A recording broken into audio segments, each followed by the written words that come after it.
자, 오늘은 갈라디아서 10번째 시간으로 예수의 흔적이라는 제목으로 말씀 나누겠습니다.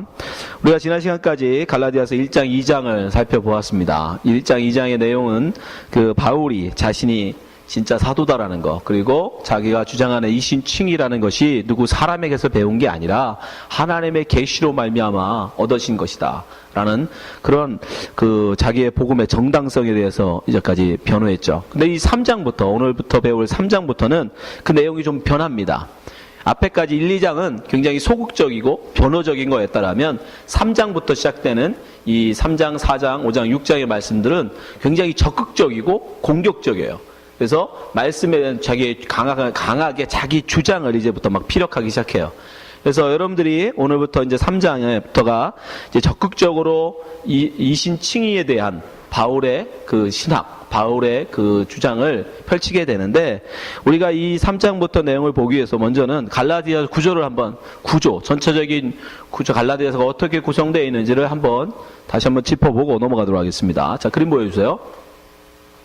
자, 갈라디아서는 전체적인 주제가 이신칭이라는 겁니다. 믿음으로 말미암아 우리는 의로움을 얻는다. 이게 한자로 하면 이신칭의, 이신, 믿음으로 말미암아 칭의, 의로움을 얻는다. 다른 말로는 이신득의라는 말도 있어요.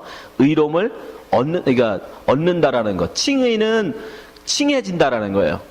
칭해진다. 득의는 얻는다. 아무튼 같은 뜻이죠. 이신칭해, 이신득의 다 같은 말인데, 근데 갈라디아서 주제가 이신칭입니다. 근데 이 갈라디아서, 이 바울 서신 전체적으로 다 그렇지만, 갈라디아서, 에베소, 빌립보 전체가 다 그래요. 바울은 먼저 자기의 이론을 먼저 펴니다. 이론. 주장이 이러이러하다. 그래 놓고 뒤에 가서는 그 이론에 근거한 실천, 행동 강령에 대해서 쭉 얘기를 해요. 근데 갈라디아서도 그 구조를 갖고 있어요. 1장부터 4장까지는 이론적인 이야기예요. 자기 주장에 관해서. 그래서 5장, 6장, 마지막 뒤에 5장, 6장은 그것에 대한 어떻게 실천할 것인가, 행동에 대해서, 삶에 대해서 이야기해요. 예, 그게 크게 둘로 나눠집니다. 자, 이론과 실천으로. 1장, 4장 이론 부분도 보면 서론 부분이 있고요. 보셨죠? 인사하고 하는 부분. 그 서론 부분을 빼고 나면 크게 세 개로 나눠지는데, 이신칭에 대한 변호. 예? 이거는 사람으로 말미암은 게 아니라 하나님의 계시로 말미암은 거다. 이런 얘기를 막 하잖아요. 그죠? 2장까지 막 그런 얘기를 해요. 이제 3장에 넘어오면 이신칭에 대해서 이제 주장합니다. 야, 이건 구약의 이러이러한 근거들을 가지고 볼 때 이게 맞아! 라고 이제 막 이야기 시작해요. 그리고 나서 4장으로 넘어가면, 네 번째로 넘어가면, 5장, 6장으로 넘어가면 그 이신칭의 이 주장, 이 믿음으로 말미암은 이 주장을 어떻게 우리가 적용하고 살 것인가에 대해서, 그 적용에 대해서 이야기하고 6장 말미에 가서 이제 결론을 맺고 끝납니다. 이게 전체적인 갈라디아 구조예요. 그래서 지금 우리는 그 중간쯤에 와 있는 거예요. 그래서 3장이 바로 이신칭의에 대한 주장 부분이라는 거 여러분들이 잘 기억하시고, 과연 바울은 어떤 근거를 가지고 이신칭의가 맞는 거지, 율법을 지켜서 하나님이 우리에게 어떤 것을 하라고 하신 그 법을 우리가 행함으로 하나님 앞에 이른 게 아니라 오직 하나님께서 우리에게 주시는 믿음으로 말미암아 우리는 하나님 앞에 의롭다, 선하다, 인정받고 가는 것인지 그걸 주장하는지 한번 살펴보려고 합니다. 자, 바울은 첫 번째 그 근거를 믿음의 근거에서 이신칭의가 맞다라고 그래요. 왜? 우리의 그 갈라디아 사람들, 너희들을 봐라. 너희도 역시 어떻게 예수 믿게 됐느냐, 너희들이 어떻게 하나님 믿는 사람이 하나님의 사람이 됐느냐, 뭐냐? 믿음으로 된 거 아니냐. 그죠? 갈라디아서 3장 2절 보세요. 내가 너희에게 다만 이것을 알려 하노니, 너희들이 한번 대답해봐. 너희들이 한번 생각해봐. 너희가 성령을 받은 것은 율법의 행위로냐, 듣고 믿음으로냐. 다른 사람 볼 거 없다는 거예요. 너희들 보라는 거예요. 갈라디아 지역에 있는 너희들 한번 생각해보라. 너희들 어떻게 예수 믿게 됐냐, 너희들 어떻게 하나님의 사람이라고 인정받는 그런 하나님의 백성이 됐느냐 말이에요. 그럼 우리 얘기 똑같죠. 여러분이 어떻게 예수 믿는 사람이 됐습니까? 여러분 어떻게 하나님의 백성이라고 여러분이 감히 얘기합니까? 예? 믿음으로 알는 거잖아요. 믿음으로. 바울이 지금 그 얘기하는 거예요. 율법을 우리가 알았습니까? 우리 선조들이 율법을 알았나요? 율법은 몰랐잖아요. 구약 성경을 보지도 못했으니까. 그랬던 우리가 어떻게 예수 믿는 사람이 됐냔 말이에요. 하나님의 은혜로 우리에게 믿음을 주셔서 그 믿음을 듣고 우리가 믿음으로 말미암아 하나님의 백성이 된 거잖아요. 지금 바울이 그 얘기하는 거예요. 야, 너희들이 지금 어떻게 성도가 됐느냐? 율법 너희들이 지켜서 그러냐? 율법을 지킨다는 말은 다른 말로 하면 할례를 받고 유대인이 된다는 말이거든요. 여러분 중에 할례 받은 분 없잖아요. 율법을 모르는데도, 그 율법을 행하지도 않았는데도 어떻게 하나님의 백성이 너희들이 되느냐? 그건 믿음으로 된 거 아니냐? 이신칭이라는 거, 우리가 하나님 앞에 의롭다 인정을 받는 것은 바로 그래서 믿음으로 되는 거지 행위가 아니다라고 지금 강조하는 거예요. 예를 들어서, 자, 여러분이 이 말을 이해하기 위해서는 갈라디아 지역 사람들이 어떻게 예수 믿게 됐는지를 좀 아실 필요가 있어요. 갈라디아 지역에 있는 사람들이 예수 믿게 된 이유는 바울이 복음을 전했기 때문입니다. 1차 복음 전도 때 바울이 갈라디아 지역에 가서 복음을 전하죠. 그죠? 자, 사도행전 13장에 가면 그런 얘기가 아주 자세하게 기록하고 있어요. 사도행전 13장 13절, 바울과 및 동행하는 사람들이 바보에서 배 타고 밤빌리아에 있는 버가에 이르니 요한은 저기에서 떠나 예루살렘으로 돌아가고, 14절, 저희는 버가로서부터 지나 비시디아 안디옥에 이르러, 이 비시디아 안디옥이 이제 갈라디아 지역의 시작이에요. 안식일에 회당에 들어가 앉은지라. 그들이 처음에는 바울이 이방인들에게 복음을 전한 게 아니에요. 유대인들에게 먼저 복음을 전해요. 회당에 갔으니까, 그죠? 회당이라는 곳은 지금으로 치면 우리 교회와 같은 거예요. 예. 그러한 곳에 가서 복음을 전했단 말입니다. 15절, 율법과 선지자들의 글을 읽은 후에 회당장들이 사람을 보내면 물어가로되, 형제들아, 만일 백성을 권한 말이 있거든 말하라 하니, 16절, 바울이 일어나 손짓하며 말하되, 이스라엘 사람들과 및 하나님을 경외하는 사람들아 들으라. 그러면서 13장에 보면 쭉 설교를 해요. 그래서 많은 사람들이 예수를 믿습니다. 그런데 그 많은 사람들이 예수 믿는 것에 반해서 또 유대교에 열심히 있는 사람들이 너무 막 바울의 말에 사람들이 혹하니까 막 시기를 해요. 그래서 막 바울을 오히려 핍박합니다. 자, 44절. 그 다음 안식일에 온 성이 거의 다 하나님 말씀을 듣고자 하여 모이니, 45절, 유대인들이 그 무리를 보고 시기가 가득하여, 그죠? 네, 시기예요. 바울의 말한 것을 변박하고 비방하거늘. 46절, 바울과 바나바가 담대히 말하여 가로되, 하나님의 말씀을 마땅히 먼저 너에게 전할 것이로되, 너희가 버리고 영생 얻음에 합당치 않은 자로 자처하기로 우리가 이방인에게로 향하노라. 아마 분명히 이때도 그렇게 공격했을 거예요. 은혜로만 우리가 하나님 앞에 의롭다 없는 것이다 라고 주장하니까 그 말이 되냐? 율법을 지킴으로 구원을 얻는, 율법을 지킴으로 하나님께 의로워지는 거지, 어떻게 은혜로만, 어떻게 믿음으로 말미암아 은혜로만 구원 얻을 수 있느냐? 저거 거짓말이다. 에? 그렇게 막 사람들이 비판했을 거예요. 그러니까 사람들이 처음에는 바울 말 듣고 그런가 하다가 또 유대인들이 막 그렇게 얘기하니까, 아, 그런가 보다, 저 이상한 말 하는 거구나, 그러면서 쟤는 사도도 아니다, 막 그러니까 더 이제 혹했겠죠. 그러다 이제는 바울이, 야, 도저히 안 되겠다, 유대인들에게만 아니라 이방 사람들, 그때는 이제 헬라 사람들, 지금으로 하면 이제 로마 사람들에게도 야, 복음을 전하자. 그래서 48절, 이방인들이 듣고 기뻐하여 하나님의 말씀을 찬송하며 영생을 주시기로 작정되는 다 믿더라. 근데 이방인들에게, 헬라인들에게 복음을 전했더니 이 사람들이 믿더라는 거예요. 49절, 주의 말씀이 그 지방에 두루 퍼지니라. 50절, 이에 유대인들이 경건한 기분들과 그 성내 유력자들을 선동하여 바울과 바나바를 핍박해 하여 그 지경에서 쫓아내니. 근데 막 핍박을 하는 거예요. 그래서 결국 쫓아내버립니다. 51절, 그래서 두 사람이 어디로 가느냐? 51절, 두 사람이 저희를 향하여 발에 티끌을 떨어버리고 이고니온으로 가거늘. 이고니온은 이따가 지도 보여드리겠지만 그 갈라디아 지역의 조금 더 안쪽 내륙이에요. 예, 안디옥은 조금 더 바닷가였는데 거기서 이제 내륙으로 더 들어가는 거예요. 왜? 이방인에게도 복음을 전했는데, 갈라디아 지역에 있는 이방인들에게도 복음을 전했더니 이 사람들이 예수를 믿더라는 거예요. 그래서 바울과 바나바가 용기를 얻고, 야, 우리가 더 안으로 들어가서 그 이방인들에게 복음을 증거하자. 예. 그래서 그들이 더 아는 이고니온까지 들어간 겁니다. 자, 14장 1절에, 이에 이고니온에서 두 사도가 함께 유다인의 회당에 들어가 말하니 유대와 헬라의 허다한 무리가 믿더라. 이제부터는 구별을 안 해요, 유대인과 헬라인을. 예. 닥치는 대로 막 이제 복음을 증거하기 시작하는 거예요. 근데 여기서도 많은 사람들이 예수를 믿게 됩니다. 그러니까 또 유대인들이 시기해요. 시기해가지고 어느 정도냐면 이제는 돌로 바울을 쳐 죽입니다. 자, 5절. 이방인과 유대인과 그 관원들이 두 사도를 능욕하며 돌로 치려고 달려드니 6절. 저희가 알고 도망하여 루가오니아의 두 성 루스드라와 더베와 및 근방으로 가서 7절. 거기서 복음을 전하리라. 그 당시에는 유대인들 그 법에는 이방 사설을 전하는 사람들, 그러니까 유대교 말고 유대교의 다른 그 지금 우리로 지금 뭐 치자면 기독교 내에 이단이라고 하는 사람들 있죠. 이단. 이 사람들은 율법에 의하면 돌로 쳐 죽일 수 있었어요. 돌로 쳐 죽일 수 있었어요. 그러니까 지금 이들이 이제 안 되니까 자꾸 바울이 복음을 전하고 너무 많은 사람들이 예수 믿고 그러니까 이제는 돌로 쳐 죽이려고 그러는 거예요. 왜? 이단이라 이거죠. 이단.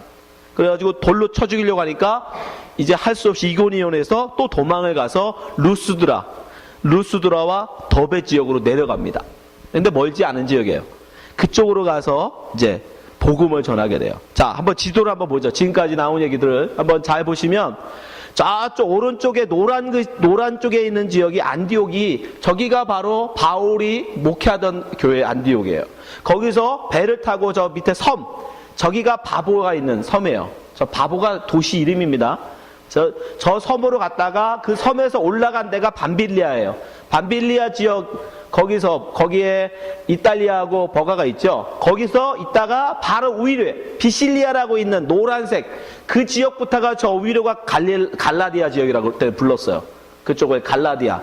그 다음에 왼쪽 그 녹색은 아시아라고 불렀어요. 그 당시에 조기만 아시아였어요. 여기가 노란색이 갈라디아 지역인데 처음에 저쪽 안디옥, 비실리 안디옥이에요. 안디옥에서 복음을 전했는데 또 유대인들이 핍박하니까 오른쪽 저 이고니온, 루가오니아라고 써있는 거 보면 이고니온이라고 있죠. 이고니온으로 가서 복음을 전하다가 돌로 치려고 하니까 내려온 게 바로 루스드라예요. 그리고 더베, 그 밑에 조그만한 두 성으로 내려갑니다. 그렇게 해서 저기가 지금 갈라디아 지역이고 이 갈라디아 서신이 바로 저기에 있는 교회들에게 보낸 편지예요. 더베 교회, 루스드라 교회, 이고니온 교회, 안디옥 교회. 저 교회에 보낸 편지예요. 이게 회람 서신이라 가지고 이 편지를 돌려보면서 읽었던 거예요. 저 지역에 그렇게 저 지역이 세워지는데 특별히 여러분 루스드라 지역, 저 루스드라 지역에서는 엄청난 역사가 일어나요. 자, 사도행전 14장 8절에 보면 자, 루스드라에 발을 쓰지 못하는 한 사람이 있어 앉았는데 나면서 앉은뱅이 되어 걸어본 적이 없는지라. 9절. 바울의 말하는 것을 듣거늘 바울이 주목하여 구원을 받을 만한 믿음이 그에게 있는 것을 보고 10절. 큰 소리로 가로되 내 발로 바로 일어서라 하니 그 사람이 뛰어 걷는지라. 이제 기적이 일어난 거예요. 11절. 무리가 바울의 행한 일을 보고 루가오니아 방언으로 소리질러 가로되 신들이 사람의 형상으로 우리 가운데 내려오셨다 하여. 12절. 바나바는 스스라하고 바울은 그 중에 말하는 자이므로 험해라 하더라. 이 수스라는 말은 지금 말로 하면 제우스라는 뜻이에요. 제우스. 그러니까 바나바는 제우스가 인간의 형상으로 왔다고 믿은 거예요. 그 다음에 바울, 말하는 자. 바울은 험해, 요즘 말로 하면 헤르메스예요. 헤르메스는 무슨 신이에요? 신의 뜻을 인간에게 전하는 신이었어요. 전령, 헤르메스. 그러니까 바울이 이렇게 말을 전하니까 헤르메스라. 그래가지고 이 사람들한테 어떻게 해요? 경배를 하려고 그러죠. 신전에 데려가서 막 상을 차려놓고 그 앞에 절을 하고 막, 예? 그러니까 이건 사람이 아니라는 거죠. 신이라는 거죠. 그래가지고 그러한 일이 일어날 때 바울과 바나바가 옷을 찢고 그들에게 아니다. 우리는 사람에 불과하다. 우리는 예수 그리스도가 보내신 너희가 똑같은 사람이다. 단지 예수 그리스도께서 우리에게 이런 기적을 너희 앞에 보여주신 것이다. 라고 해서 많은 사람들이 거기서 예수를 믿게 돼요. 그러니까 이 이고니온, 특히 갈라디아 지역이 가장 핵심 지역인 교회인데 이고니온, 루스드라 지역이 예수를 믿게 되는 가장 결정적인 계기였어요. 이 기적이. 네. 근데 제자들은 더 특별한 경험을 하게 돼요. 이제 여기서 엄청난 부흥이 일어난다는 소식을 유대인들이 또 들어요. 그래서 안디옥, 이고니에 있던 유대인들이 여기까지 쫓아와요. 네. 이거 바울이 계속 복음을 전하고 많은 교회가 세워지니까 너무 화가 나고 시기해서 이 루스드라까지 쫓아가지고 어떻게 하냐면 돌로 바울을 칩니다. 자, 사도행전 14장 19절. 유대인들이 안디옥과 이고니온에서 거기서 쫓아온 거예요. 바울은 거기서부터 무리를 초인하여, 제가 옛날에 말씀드린 초인이 요즘 말로 하면 선동한다는 뜻이죠. 돌로 바울을 쳐서 죽은 줄로 알고 성 밖에 끌어내치니라. 돌로 쳐 죽인 거예요, 바울을. 근데 놀라운 일이 일어나죠. 14장 20절 보세요. 제자들이 둘렀을 때에 바울이 일어나 살아나요. 바울이 살아납니다.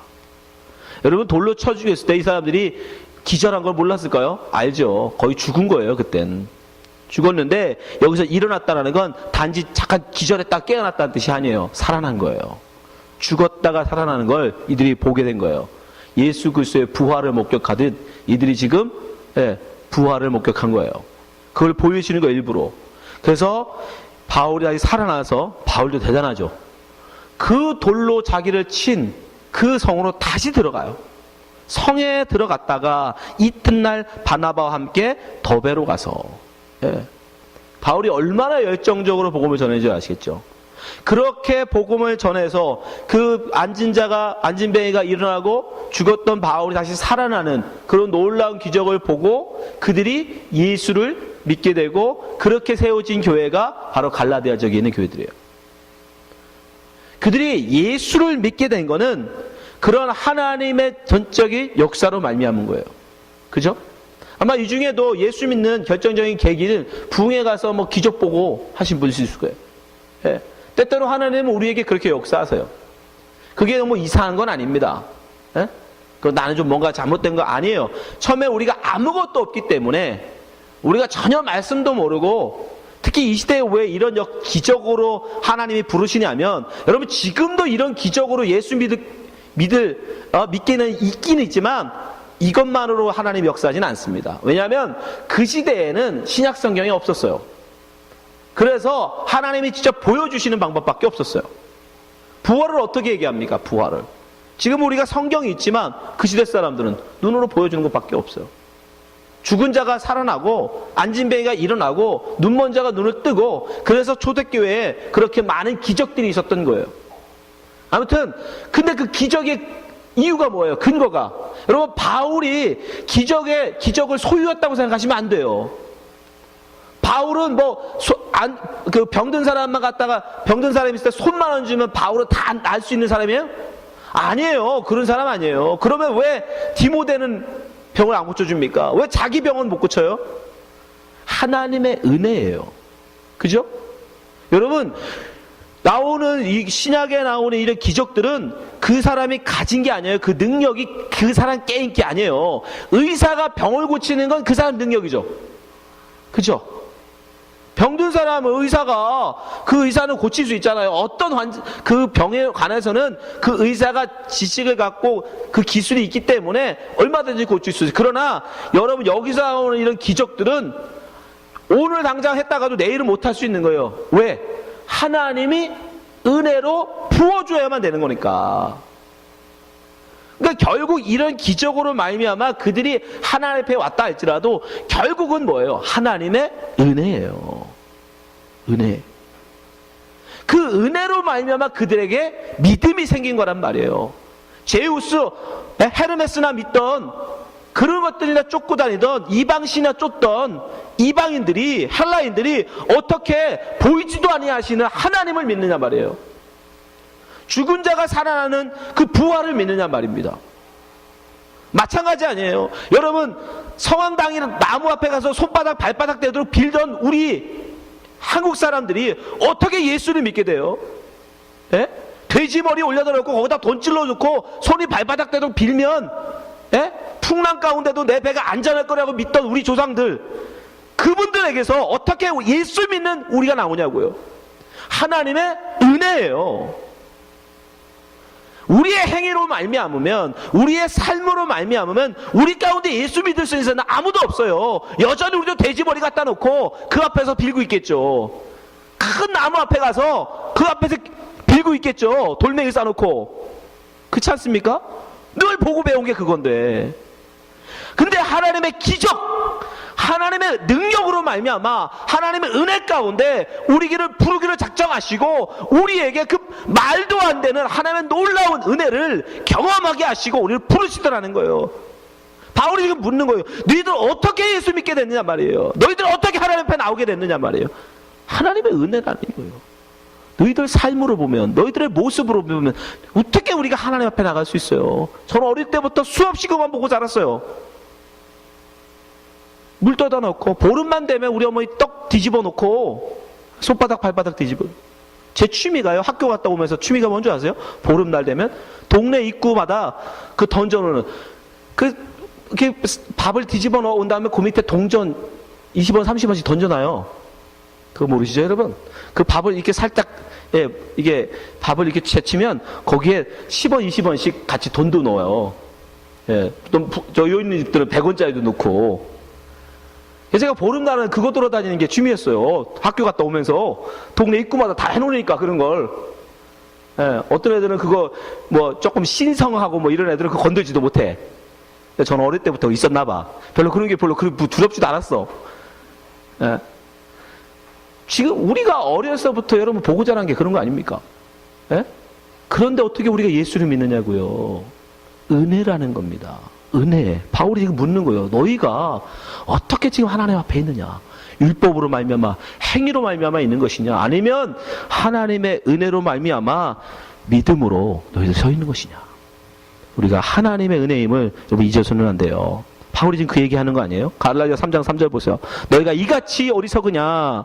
성령으로 시작하였다가 이제는 육체로 마치겠느냐? 성령으로 시작하잖아요. 그 은혜가 이 시대에 뭘로 역사해요? 성령으로 역사하시죠. 그죠? 성령이 그런 기적들을 경험하게 하신 거 아니에요? 근데 왜 육체로 마치겠냐? 육체로 마친다는 건 뭐예요? 여전히 내 인간적인 생각, 인간적으로는 어떻게 돼? 자꾸 우리가 율법을 쫓고 싶은 마음이 있잖아요. 그죠? 율법을 법으로 하고 싶은 그런 마음이 우리 가운데 있어요. 자꾸 법으로 돌아가고 싶은 우리의 마음, 본성이 있단 말이에요. 지금 갈라디아 교회를 향해서 바울이 이 편지를 쓰는 이유가 뭐예요? 그렇게 자기가 목숨을 걸고 복음을 전해서 교회를 세워놨더니 나중에 가서 이들이 어떻게 해요? 유대교로 돌아가려고 하더라는 거예요. 자기들도 할례 받고 유대인 되려고 하더라는 거예요. 구약을 법으로 따르려고 하더라는 거예요. 고기 안 먹고 돼지고기 안 먹고, 예? 안식일 날 일 안 하고 그러는 율법으로 자꾸 돌아가려고. 왜? 그게 쉬워요. 그게 쉽습니다. 육체가 훨씬 쉽거든요. 근데 우리 가운데도 그런 게 있더라는 거예요. 여러분 자꾸 그렇게 육체로 돌아가시면 안 돼. 하나님의 말씀, 이 시대에는 성령께서 우리에게 인도하시고 우리를 이끌어 가시는 그 성령의 인도하심 앞에 순종하고 살아야 돼요. 그렇지 않으면 우리는 망합니다. 죽습니다. 멸망받아요. 로마서 8장 4절. 육신을 쫓지 않고 그 영을 쫓아 행하는 우리에게 율법의 요구를 이루어지게 하려 하심이니라. 육신을 쫓는 자는 육신의 일을, 영을 쫓는 자는 영의 일을 생각하나니 육신의 생각은 사망이요 영의 생각은 생명과 평안이니라. 육신의 생각은 하나님과 원수가 되나니 이는 하나님의 법에 굴복지 아니할 뿐 아니라 할 수도 없습니다. 육신에 있는 자들은 하나님을 기쁘시게 할 수 없느니라. 근데 자꾸 성령을 쫓아 상하지 말고 자꾸 자기의 육신대로, 육신의 원하는 대로 자기가 보고 배우고 늘 자라왔던 그 모습으로 자꾸 돌아가려고 하는 우리 그 본성이 있다는 거예요. 그래서 바울이 계속 강조하는 거예요. 육신으로 돌아가면 안 된다. 성령을 쫓아 행하라. 성령을 쫓아. 갈라디아 3장 4절 보세요. 너희가 이같이 많은 괴로움을 헛되이 받았느냐? 과연 헛되냐?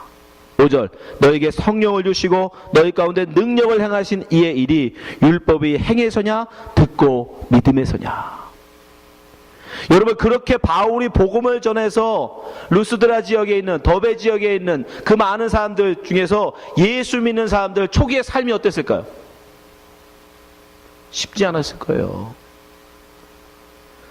저희 동네도 동네 그 개라는 게 있죠. 시골이니까. 동네 시골 개가 있어요. 시골 개가 있는데 그 개에서 무슨 1년에 한 번씩 행사를 하냐면 동네 둥구나무라고 500년 된 나무가 있어요. 거기다가 동네 구슬을 해요. 1년에 한 번씩. 교통사고 나가서 하도 아저씨들이 많이 돌아가시니까 구술을 해야 된다고 집집마다 돈을 걷어가지고 구술합니다. 뭐 굿도 되게 비싸더라고. 나 그때 알았어요. 200만 원 막 300만 원씩 하더라고. 굿 한 판에. 뭔 굿 하나네. 그러니까 그 돈이 없으니까 동네 사람들이 돈을 이제 집집마다 각주를 하는데 그때 참여 안 하는 사람들이 있었어요. 당연히 있죠.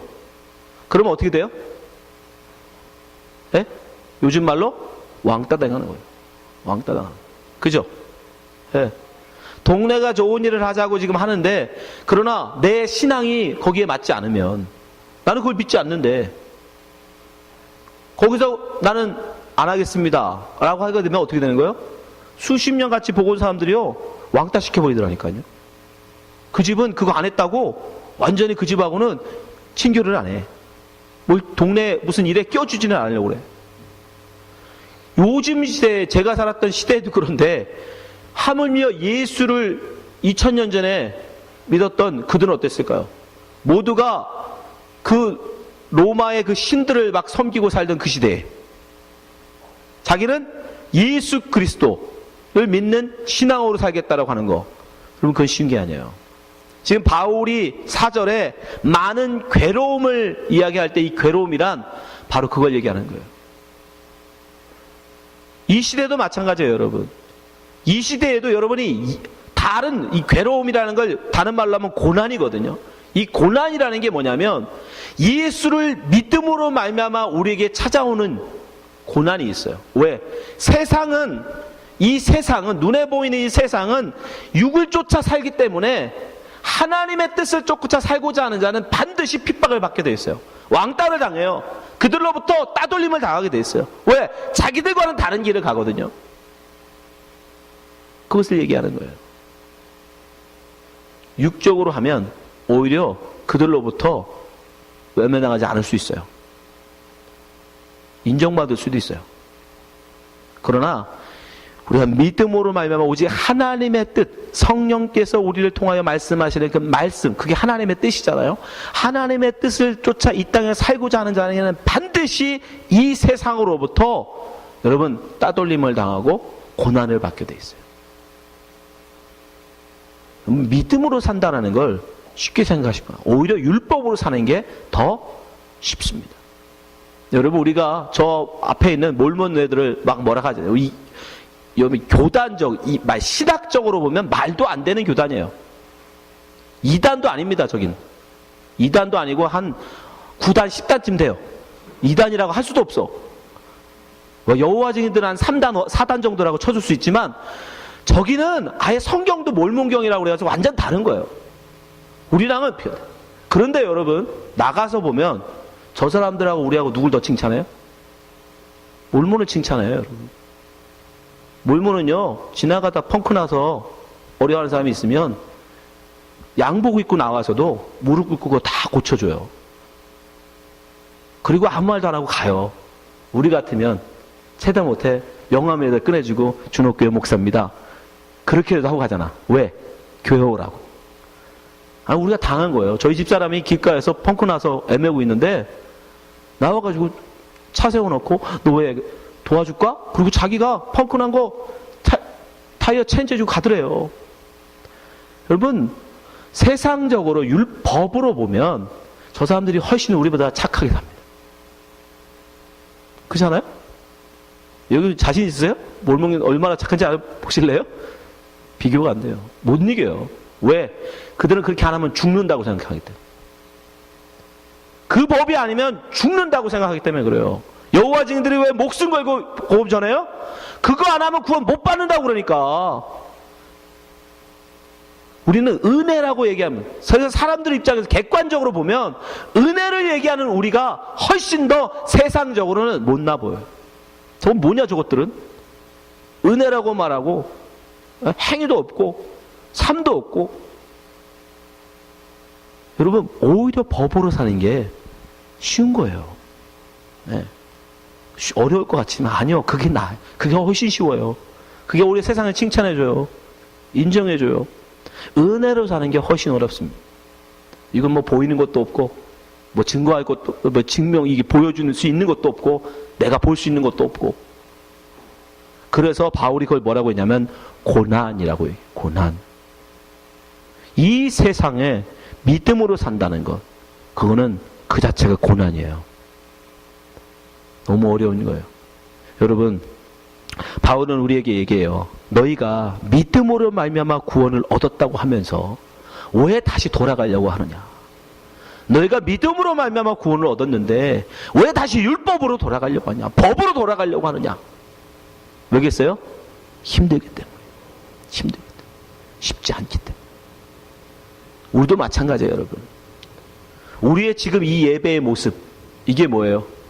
이것도 어느 순간 우리도 알게 모르게 법이 되어 있는 거 아세요? 우리도 모르게 이게 법이 되어 있어요. 왜 목사는 꼭 여기 단상에 올라와서 이렇게 말을 전해야 돼요?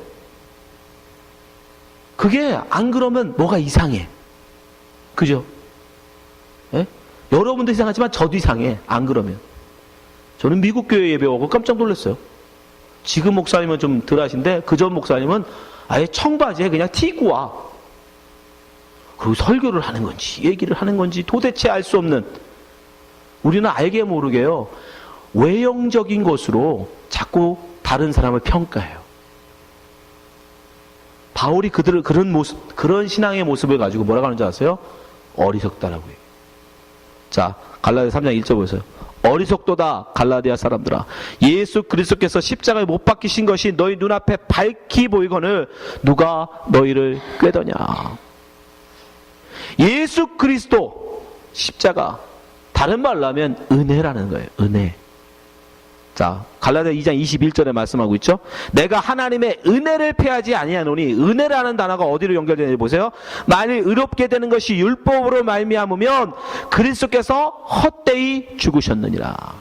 예수 그리스도와의 죽음과 은혜가 지금 연결되어 있는, 은혜를 거부하는 순간 은혜가 아니라 율법, 행위, 겉모습에 우리가 신경을 쓰면 그건 예수 그리스도의 십자가를 뭐 하는 거다? 무시하는 거다. 여러분, 우리도 우리 안에도 그런 모습이 있다라는 거예요. 신앙이 좋은 사람, 신앙이 나쁜 사람, 이 시대의 기준으로 한번 얘기해 봅시다. 준호하는 교회 기준으로 얘기해 보세요. 누가 신앙이 좋은 거고 누가 신앙이 나쁜 거예요? 누가 믿음이 있는 사람이 누가 믿음이 없는 사람이에요? 우리는 스스로 얘기하죠, 그죠? 주일 열심히 잘 나오고, 예? 성경 열심히 읽고, 기도 많이 하는 사람. 그거 보세요. 다 뭐예요? 눈으로 보여지는 것들이잖아. 삶으로 이렇게 행하는 것들이잖아요. 그렇죠? 우리가 모르게 여러분, 우리 속에도 이런 어리석음이 있다라니까요. 예수 그리스도는 그런 조건 없이 예수 그리스도의 십자가 죽으실 때, 야, 성경 열심히 읽고 교회 잘 나오고 헌금 열심히 하고 목사 말 잘 듣는 그런 사람만 이 예수 그리스도의 십자가로 구원받아라, 그러고 들어가신 게 아니잖아요. 그럼에도 불구하고 우리는 누가 신앙 좋은 사람이라고 생각하냐면 열심히 교회 나오고 열심히 헌금하고 열심히 성경 읽고 목사 말 잘 듣는 사람, 이렇게 생각한다니까요. 여러분, 이 어리석다라고 하는 갈라디아에서 이 말이 남 얘기가 아니에요. 갈라디아적 교역만을 위해서 있는 말이 아니라 바로 우리를 향해서 하시는 말씀이라는 걸 여러분이 기억하셔야 돼요. 여러분, 이 시대에 우리가 알지 못하게 믿음이라고 얘기하면서도, 우리는 믿음으로 구원받았다라고 얘기하면서도 자꾸 믿음이 아니라 행위로, 삶으로 남들을 평가하고 겉모습 드러나지는 것들로 다른 사람들을 평가하고 나 자신을 그걸로 평가해요. 아닙니다. 오직 은혜예요. 은혜. 예수 그리스도가 우리에게 베풀어 주시는 은혜로 말미암아 우리는 하나님 앞에 나가는 겁니다. 그것을 여러분 절대 잊으시면 안 돼. 그렇기 때문에 우리는 누구도 다른 누구를 평가할 수가 없어요.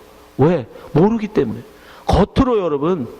겉으로 지금 이 시대에 우리 교회에 마약하는 사람이 왔다고 생각합시다. 마약 중독자, 알코올 중독자가 왔다고 생각합시다.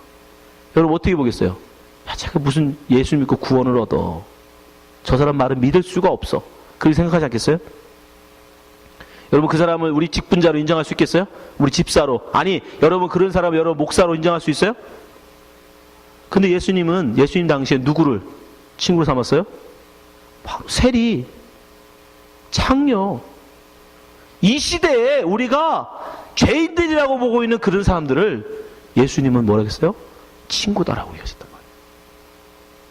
여러분 우리가 성경에 나와 있는 바리새인들의 모습을 닮아가고 있다는 사실을 기억하셔야 돼요.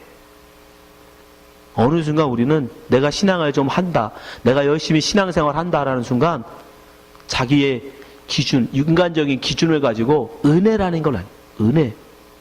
은혜는 조건이 없는 겁니다, 여러분. 조건이 없어요. 그 사람이 알코올 중독자건 약 중독자건 그 사람이 사기꾼이건 거짓말쟁이건 살인범이건 조건을 따지지 않는 것을 은혜라고 하는 거예요. 은혜. 겉모습이 지저분하건 똑똑하건 잘났건 못났건 그런 건 아무 상관없는 거예요. 은혜라는 건 그런 게 없는 거예요. 그 조건이 없는 거. 그걸 은혜라고 한단 말이에요. 그 은혜로 말미암아 우리가 믿음을 가져놓고 나는 은혜로 구원받는다고 그러면서 다른 사람은 율법으로, 법으로, 행위로 판단하는. 바울이 그들 향해서 뭐라고 그래요? 어리석도다, 바보다.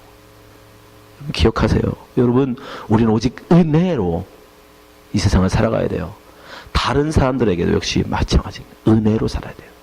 그런데 그렇게 이 세상을 살면 우리는 반드시 뭐하다? 세상으로부터 칭찬받을 기도하지 마세요. 바보라는 소리 듣습니다. 바보라는 소리 들어요. 그걸 고난이라고 얘기해요. 고난. 그래서 그러한 삶을 살아간 바울이 나중에 뭐라고 하냐면 갈라디아에서 이렇게 결론을 맺습니다. 갈라디아 6장 17절. 이후로는 누구든지 나를 괴롭게 말라. 내가 내 몸에 예수의 흔적을 가졌노라. 그렇게 이 세상을 하나님의 말씀 은혜로만 세상을 바라보며 모든 사람은 은혜 안에 사랑하며 살다 보면 그 사람은 이 세상에서 수많은 고난을 당하게 되고 그 고난으로 말미암아 그 사람은 무슨 흔적? 예수의 흔적을 갖게 돼요. 예수의 흔적. 여러분 예수의 흔적이 있으십니까? 이 예수의 흔적이 있어야 돼요. 이 시대에 믿음으로 살면 반드시 우리는 고난을 당합니다. 조롱을 당합니다. 사기를 당하고 매를 맞고 사람들부터 침뱉음을 당하며 그게 바로 예수의 흔적이에요. 여러분 예수의 흔적을 가지셔야 돼요. 다른 사람들을 외적으로 판단하지 마세요.